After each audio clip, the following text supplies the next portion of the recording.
Hi YouTube, I really want to make my background cooler. I need to put some frames. Also, I got this thing. It's a mic from Amazon. I got it for like 10 bucks and I put the DJI microphone on it. It does something interesting to my energy. I feel professional. I feel like I'm the guy. We all know that you're not the guy. So I had a shower thought today. I have a notepad in the shower, and as I go back into the YouTube space, as I heal my creativity, I thought it'd be cool to share my journey of movement or dance or parkour, free running back into my content.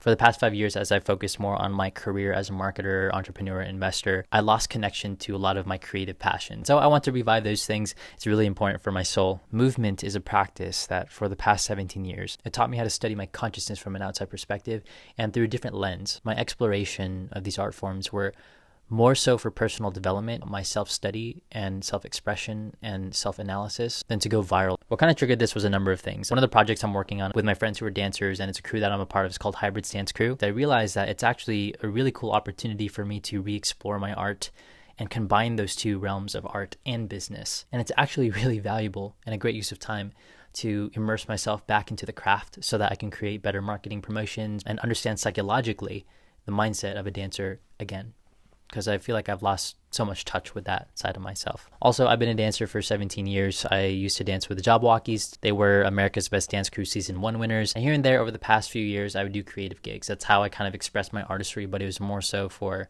like a monetary outcome. There's one time we choreographed a show for Segway. One time I was C3PO and I got flown out to Wyoming to be part of like a Jewish party. So back then, before I started doing marketing, copywriting, offer building, entrepreneurial stuff, I was very much a creative. I was in that space and I professionally danced. I professionally did parkour. I performed. I acted, I did stunts, all those types of things. But what I really want to invite back into my life is creating for the sake of creation again, and really exploring and finding my voice in my dance and in my artistry in those realms. Even though I've been a dancer for 17 years, I really want to go back into being a student again. I want to take classes. I want to do private lessons. I want to nurture my creative spirit and feel open and safe to share the journey on YouTube. So there are 3 things that I'm thinking about doing this. I want to share my dance. I want to share my movement. I want to share parkour. I want to share that journey and the things that I learned, the lessons that I learned from art. Because I feel like that's something that's lacking. I feel really alone because it's hard to find content out there from people who are kind of autodidacts, people who have multiple interests, right? I want to share the lessons that I learned from art and also how that correlates to things that I do in business and vice versa. Everything is connected. The way you design your lifestyle is connected to the root of who you are and how you choose to live. You dance how you live, you move how you live. And these are things that I've learned from dance. So as I explore my dance again, as I try to unlock my body again, as I take more classes and reflect on things that I learned from those classes and allude those things to how I live my life and my relationship to myself, my self-love, I really want to share that journey. I was talking with my therapist the other day and I was telling him how it got really hard for me to turn on the camera and start filming things because a lot of the fears that I developed over the past 19 years of being a content creator, putting myself out there, but also realizing that my brand was going in a direction that didn't really make me feel fulfilled. I felt all this pressure to create in a certain type of way to get a certain monetary result. I would get stuck in analytics and blah, blah, blah. After talking with him, he gave me a challenge. He was like, just turn on the camera and just talk. Like, don't worry. And I know it's a simple piece of advice, but sometimes that's why therapy is helpful. Sometimes it's helpful to just have an outside source just say it to you straight. So here I am. I want to go back into being a student of the craft of dance again. I want to go back into overall just being open with myself, but also with how I share that journey with others. I think another reason that I wanted to do this is because I've always felt disconnected, like I just never really belonged in any kind of community. I've had that problem all my life. I've always been really introverted and shy to go out into the dance communities. I've always felt imposter syndrome because I just didn't pursue dance with the same kind of ambition or rigor as most other people in the community space. But it shows up a lot in all my art forms because I love doing so many things. So it's hard for me to feel like I belong in any particular area. So I'm constantly it's like I understand the beauty of every single art form that I do, from dance and all the different those different styles of dance.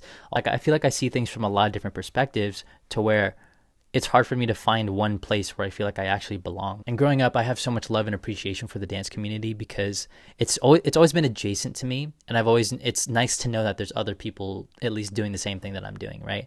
But I felt like just socially, I don't know, I'm just socially awkward in real life. It's different on camera. I'm just talking to a camera. There's no one around me, right?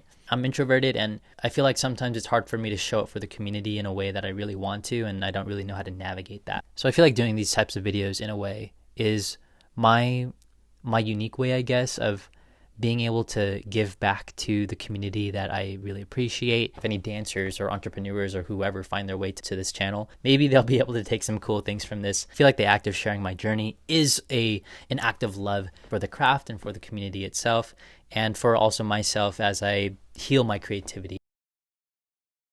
The last reason that I want to do this is because I'm actually trying to develop an app. ChatGPT and AI, I've actually been having it teach me how to code in Xcode. I really want to make an app for freestyle dancers that makes it easier to record rounds. It's a very niche problem, a very specific problem in the dance community and in the dance space. It's something that I really want to exist. So as I explore and give love back to the craft, as I take classes and evolve my own voice as a dancer, as a creator, I'm also simultaneously learning the market. And this is my entrepreneurial background, but I'm learning the market. I'm finding problems to solve, to create some kind of product or some kind of app, some kind of service that can help dancers express themselves with less friction.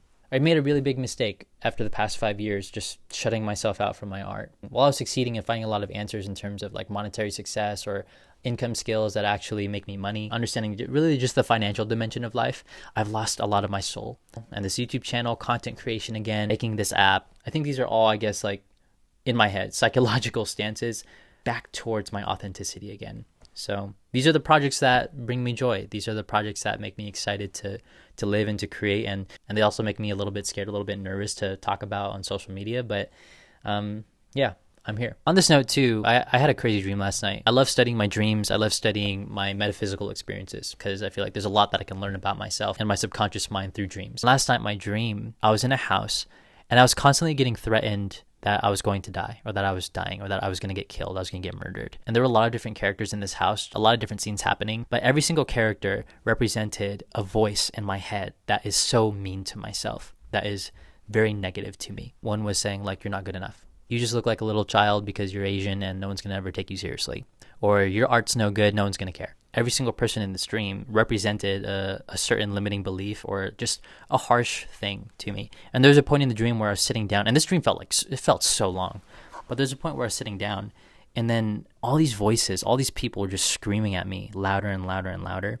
And there was a point where I realized this is a dream, this is a lesson. And it was like a voice. It was like, why are you so harsh on yourself, Paris? It's interesting because I've just gone through phases of deep insecurities and fears of being seen and all these types of things. But then I've also gone through phases, I call it my free spirit era, like when I was 18 to like 20, 25, 20, 23-ish. I was traveling the world. I didn't really give a shit. I would post content about whatever I wanted to talk about, and it didn't matter what other people thought of me. I felt confident. I felt in tune with my soul and my spirit. And then I lost myself again, exploring new skills and new experiences with business and entrepreneurship and all that type of stuff. And now I'm in the phase where I'm trying to find my authenticity again. I am finding my authenticity again with these videos. Every single video, I feel like I'm getting, I want to say I'm getting closer and closer. I'm here, right? Anyway, that's what this dream was, just screaming in my face. Why are you so harsh on yourself? And so it really made me mindful of that, and made me mindful of the mean voices that I have in my head towards my creativity and towards my self-expression. That dream was also the catalyst for me to, just turn on the camera and be excited about, like, fuck all those voices. Let's try this. I want to share what I've learned about life from dance and my movement practice, and share the journey of me going back into those crafts again. Hey, the video cut out. I wanted to end this video properly, but thank you for watching if you did. It's been a struggle. I've been trying to get comfortable just talking about whatever's on my mind and posting it and not worrying about the outcome. If you have any questions on creativity or even building an online business or anything like that, feel free to leave them in the comments below, or you can also send me an anonymous message on Telegram. I love answering questions. It's a way for me to also learn more about myself. When you ask me something, it gives me the opportunity to explore how I articulate something in my own consciousness. These videos are basically just conversations with myself. Thank you guys for watching if you did. I love you guys like I love myself, and I'll see you in the next video, whatever that is.